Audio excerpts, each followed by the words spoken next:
சந்தியா ராகம் சீரியல்ல என்ன நடக்குதுன்னு பார்க்கலாம். கதிர் மாயா கிட்ட சொல்றாங்க, மாயா நான் தனாவோட விளையாட்டை பார்க்க போகணும்.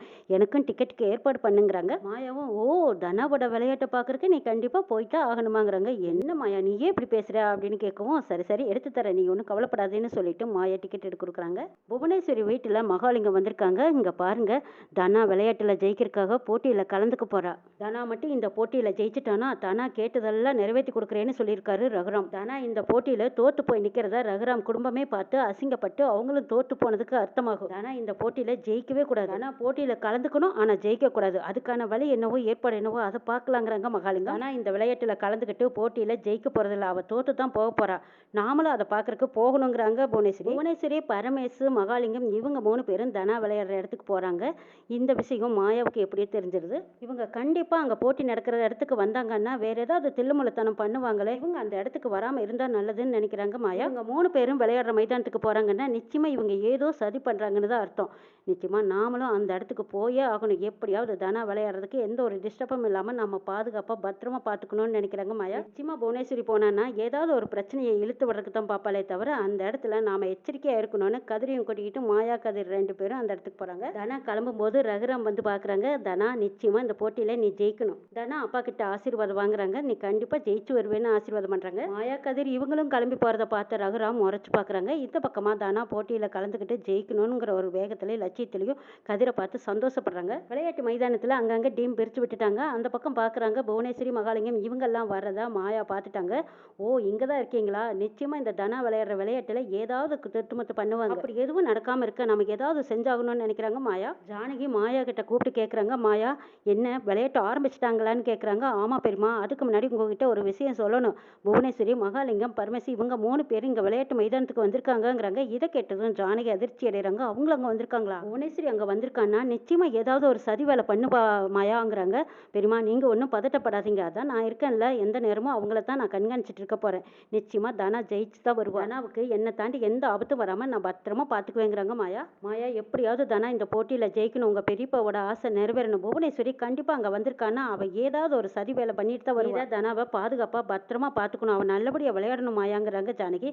பெரியமா என் தங்கச்சி எப்படி விளையாடுவான்னு எனக்கு தெரியும். அவளை விளையாடுறதுக்கு அவளுக்கு எந்த ஒரு ஆபத்தும் வராம தடுத்து நான் இருப்பேன். நான் மட்டும் இல்லை, எனக்கு கூட சப்போர்ட்டா கதிரும் வந்திருக்கான். ஆனா ஒவ்வொரு தடவையும் அந்த டீம்ல ஜெயிச்சிடுறாங்க. இதை பார்த்துட்டு இருக்கிற மகாலிங்கம், சே அங்க பாருங்க மாயா கொடுக்குற ஊக்கத்துல தான் இப்ப தனா ஜெயிச்சிட்டு இருக்கா, அவளை தோக்கடிக்கிறதுக்கு எந்த வழியுமே இல்லைங்கிறாங்க மகாலிங்கம். புவனேஸ்வரி மாயாவை பாக்குறாங்க. என்ன தனா ஜெயிச்சிட்டாளா தோத்துட்டாளான்னு பார்க்கறக்காக வந்தீங்களா, இல்லை தனாவை தோக்கடிக்கிறதுக்காக வேற ஏதோ சதி திட்டம் பண்ணிட்டு இருந்தீங்களே அதையெல்லாம் முறியடிச்சு நிற்கிறேனே இதை பார்க்கறக்கு வந்தீங்களாங்கிறாங்க மாயா. நீயும் பாவம் என்னென்னமோ எங்கள் குடும்பத்தை அழிக்கிறதுக்காகவும் தோக்கறதுக்காகவும் செஞ்சுட்டே இருக்க. ஆனால் அந்த ஒன்று மட்டும் நான் இருக்க வரைக்கும் எதுவும் நடக்காது. எங்கள் பெரியப்பா எப்பவும் தலை நிமிர்ந்து நிற்பா. அவங்க கௌரவத்தையும் குடும்பத்தையும் கெடுக்கிறதுக்காக நீ வேலை வேணாலும் பார்ப்பேன்னு தெரியும். உன்னை நான் எந்த அளவுக்கு தட்டி வைக்கணும்னு எனக்கு தெரியும். நான் உள்ள வரைக்கும் எங்கள் குடும்பத்தை உன்னால் ஒன்றும் செய்ய முடியாதுங்கிறாங்க மாயா. என்ன தனாவை ஜெயிக்க வச்சுட்டோங்கிற திமிர்லையும் ஆணவத்திலையும் பேசுறியாங்கிறாங்க புவனேஸ்வரி. ஏய் சும்மா ஆடாதடி, சீனு மட்டும் 40 லட்சம் ரூபாயை கொடுத்துட்டானா அதுக்கப்புறம் அந்த பணத்தை வாங்கிக்கிட்டு நீ அந்த வீட்டை விட்டு வெளியே போயிட்டா நிரந்தரமா நீ ஒன்றும் ரகுராம் வீட்டில் தங்க முடியாதுல்ல. சீனு உன்னை இன்னும் மனைவியை ஏற்றுக்கவும் இல்லையில, அதுக்கே நீ இந்த ஆட்டம் ஆடுறியா அப்படின்னு புவனேஸ்வரி கேட்கறடா. இந்த விஷயம் உங்களுக்குன்னு தெரிஞ்சு போச்சா? முதல்ல சீனு 40 லட்சம் கொடுக்கிட்டு எனக்கு, அதுக்கப்புறம் என்ன நடக்குதுன்னு பாருங்க. புவனேஸ்வரி தோத்து போன முகத்தோட இனிமே மாயா கிட்ட பேசி பிரயோஜனம் இல்லைன்னு மாயா கிட்ட இருந்து எதுவும் பேசாம அங்கிருந்து போறாங்க. தனா போட்டியில ஜெயிச்சுட்டாங்கிற விஷயம் ரகுராமுக்கு தெரிஞ்சதும் ரகுராம் உடனே தனாவை பாக்குறாங்க. தனா ஓடி வந்ததும் அப்பா நான் ஜெயிச்சுட்டேன், உங்க ஆசையை நிறைவேற்றிட்டேங்கிறாங்க. ஆனா எனக்கு இப்பதான் எனக்கு போன மான மரியாதை கூட வந்த மாதிரி இருக்கு. இப்ப நீ என் பேரை காப்பாத்திட்ட, இப்ப எனக்கு உனக்கு என்னெல்லாம் செய்யணும்னு தோணுது, உனக்கு என்ன வேணும் கேளு நான் செய்யறேங்கிறாங்க ரகுராம். அங்க கதிரும் பக்கத்துல தான் இருக்காங்க. தனா கதிரை பாக்குறாங்க. அப்பா என்னோட ஆசையும் விருப்பத்தையும் நிறைவேற்றுறேன்னு சொன்னீங்கல்ல, நான் வீட்டுல போய் என் மனசுல உள்ளதை உங்ககிட்ட சொல்றேங்கிறாங்க தனா. தனா நீ என்ன வேணாலும் கேளு, கேட்கறத செஞ்சு கொடுக்க வேண்டியது இந்த அப்பாவோட கடமை. சத்தியமா நீ கேட்கறத நான் செஞ்சு கொடுப்பேன்னு சத்தியம் பண்ணி கொடுக்குறாங்க. மாயா அதை பார்த்து ரொம்ப சந்தோஷப்படுறாங்க. மாயா கதிரை பாக்குறாங்க. இன்னைக்கு நீயும் தனாவும் ஒன்று சேர போற. பெரியப்பாவே உங்க 2 பேர்த்தையும் சேர்த்து வைக்க போறாங்க. தனாவுக்கு நிச்சயமா வாக்கு கொடுத்துட்டாங்க. வாக்கு கொடுத்த பெரியப்பா நிச்சயமா நிறைவேற்றி கொடுப்பாங்க. ஆனா எப்படி பார்த்தாலும் என்ன கதிர் கூட சேர்த்து வைங்கன்னு தான் கேட்க போறா. நாளையில இருந்து இல்ல இன்னையில இருந்தே நீங்க 2 பேரும் புருஷ மடாட்டியா வாழ தொடங்க போறீங்க. நாம எல்லாரும் என்ன நினைச்சோமோ அதை இப்ப இப்ப தனா சாதிச்சு கட்டிட்டா. அவ சாதனைக்கு கிடைச்ச வெற்றி இதோ இங்க நிக்கிறானே கதிர். கதிர் நீதாங்கிறாங்க. கதிரும் சந்தோஷத்துல தனாவை பாக்குறாங்க. இந்த விஷயத்த ஜானகி கிட்ட சொல்றாங்க. ஜானகி ரொம்ப ஆசையா எதிர்பார்த்துட்டு இருக்காங்க. குடும்பத்துல எல்லாரும் சந்தோஷமா வீட்டுக்கு வர்றாங்க. அப்ப ஜானகம்மா ஆரத்தட்டோட எதிர்பார்த்துட்டு இருக்காங்க. தனா வந்ததும் தனாவுக்கு ஆரச்சிட்டு வீட்டுக்குள்ள கூட்டிட்டு போறாங்க. தனா நீ கண்டிப்பா ஜெயிப்பேன்னு எனக்கு தெரியும். இதுக்கெல்லாம் காரணம் யார் தெரியுமா? உங்க அப்பா தான். கோயில்ல உனக்காக உங்க அப்பா விரதம் இருந்து வேண்டுதலை நிறைவேற்றினாங்க இல்லையா? அந்த வேண்டுதல் தான் உன்னை இந்த அளவுக்கு ஜெயிக்க வச்சிருக்கு. நீ ஜெயிச்சதுல அப்பாவோட பெருமையும் சந்தோஷமும் கூடி இருக்கு தனா. கோயிலுக்கு போய் நான் உன் பேர்ல அர்ச்சனையும் பண்ணிட்டு வந்தேன் இந்தா அப்படின்னு சொல்லி திருநீர் வச்சு விடுறாங்க ஜானகி. கதிர் தனா கிட்ட வந்து சொல்றாங்க, மாமா இன்னைக்கு ரொம்ப சந்தோஷமா இருக்காங்க. நீ என்ன கேட்டாலும் செய்வாங்க.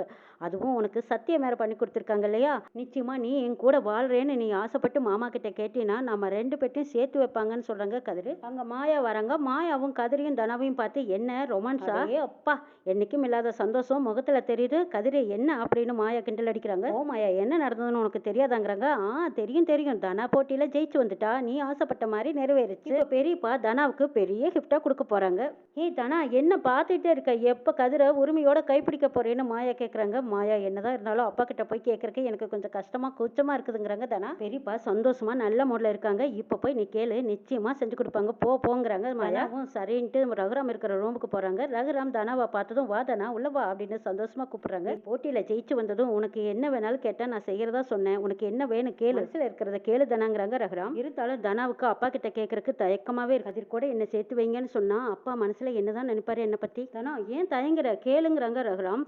தயங்கி நிக்கிறாங்க. அந்த பக்கமா மாயா நின்னுட்டு கேளு தனா கேளு ஏன் தயங்குற? அப்பா தானே கேளுங்கிறாங்க. அப்பா என்னோட விருப்பத்தை சொன்னா கண்டிப்பா நீங்க கோவப்படக்கூடாதுங்கிறாங்க.